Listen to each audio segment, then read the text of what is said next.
Stay tuned for Airgun Detectives.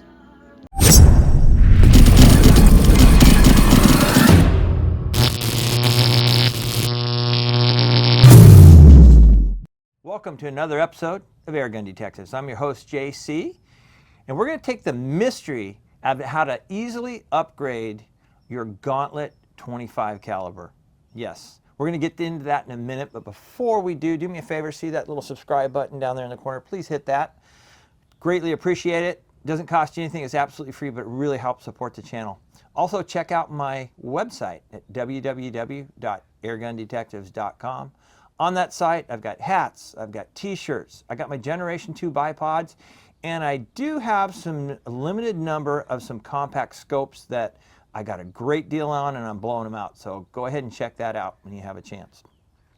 All right, let's get back to our Umarex Gauntlet. This is our Generation 1 Gauntlet, but I'm going to show you an easy upgrade on this that doesn't take any real technical experience at all.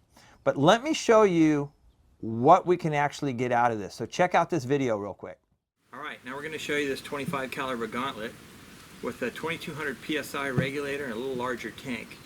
And we're going to be shooting some 33.95 grain, yeah, almost 34 grain 25 caliber pellets. So let's do 5 shots over the Crony, and let's show you what you get as far as real world feet per second. Shot number 1, 873.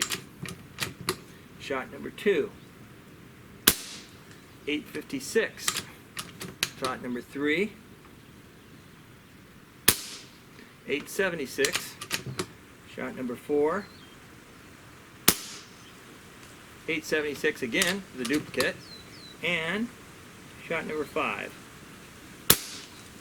868. Pretty low standard deviation, but that's what you get at a regulated PCP. But look at those foot-pounds of energy. All right, let's move on to the next segment. If you notice, we got 57 foot-pounds of energy out of this, and this is just with a minor upgrade, and I'm going to show you exactly what we did. Okay, number 1, this rifle, if you can see, this is the stock tank that comes in the rifle. This is a 13 cubic inch tank, or 230 cc's. That's how much air it actually holds. It's a 3,000 psi fill. It has a standard regulator on here of 1900 psi.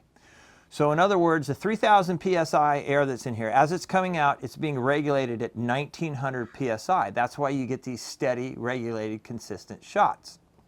So this whole tank system is, you can see the difference.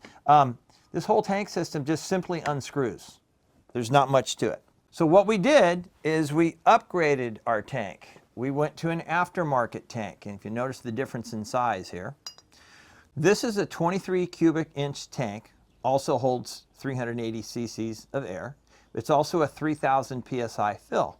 So we went with a larger tank, and if you'll notice, it's exactly the same diameter. Exactly the same diameter. It's just a little longer.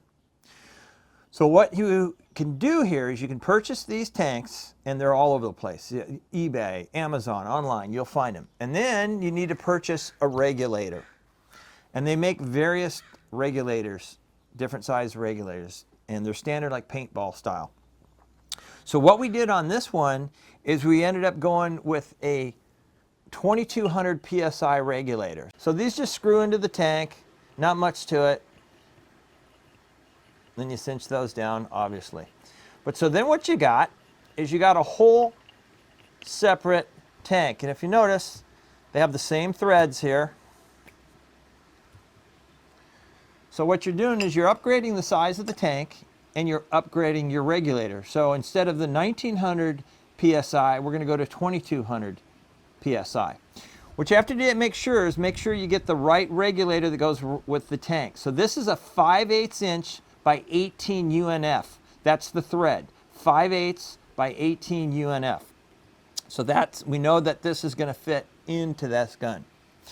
All right, so then the next issue is you just have to change these out. And the way you change these out is you just degas the gun, take the cover off this, unscrew it, the stock one, screw the new one back in.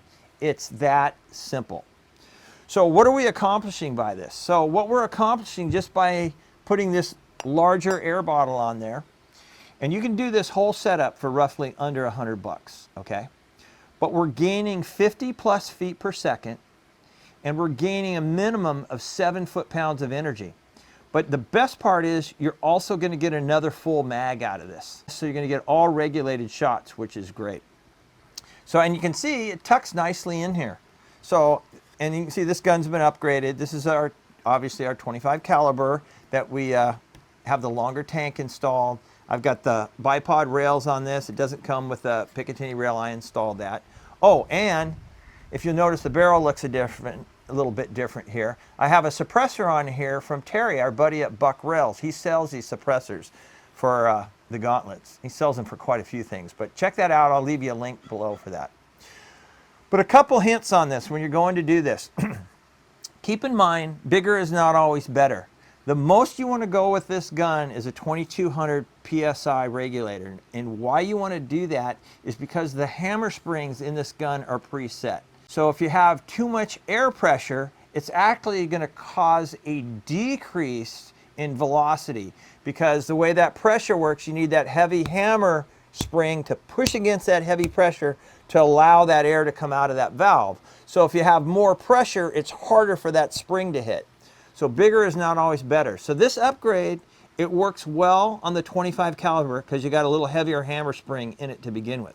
Don't try this on your .177 or your 22. It's not going to work because that hammer spring is set up for 1100, 1200 PSI tops. Now, you could, on your 22 caliber, if you just want to upgrade and get a larger bottle, you could get a regulator that's also about 11 or 1200 PSI. Then you would just increase your shot counts. You're not going to get any more velocity, no more foot-pounds of energy, but you will definitely increase your shot count, which is good. So as you guys can see, it's a very easy upgrade. It doesn't take much, and then you'll have your stock bottle. If you want to put it back to stock, it's as simple as degassing it. Make sure you degas this gun when you remove the bottle, okay? And these guns come with a degasser.